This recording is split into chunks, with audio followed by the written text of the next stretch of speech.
معروف عالم دین اور مفسر قرآن جسٹس پیر محمد کرم شاہ الازہری کے سالانہ عرس کی تقریبات جاری ہیں۔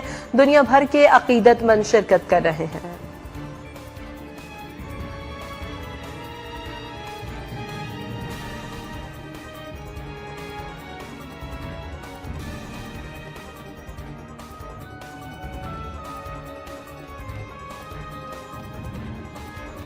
سرگودا کی تحصیل بھیرا میں جاری عرس کی تقریبات میں سابق وفاقی وزیر اور سجادہ نشین پیر امین الحسنات نے چادر چڑھا کر عرس کا آغاز کیا۔ عرس کے موقع پر درس قرآن اور نعت خوانی کا اہتمام کیا گیا، جس میں جید علماء اکرام نے پیر محمد کرم شاہ کے علمی کارناموں پر روشنی ڈالی۔ عرس کے موقع پر سیکیورٹی کے سخت انتظامات کیے گئے ہیں۔ جسٹس ریٹائرڈ پیر کرم محمد شاہ ایک عہد ساز شخصیت تھے۔ انہوں نے دین اسلام کی ترویج کے لیے تفسیر قرآن، سیرت طیبہ صلی اللہ علیہ وسلم سمیت متعدد کتابیں تحریر کی۔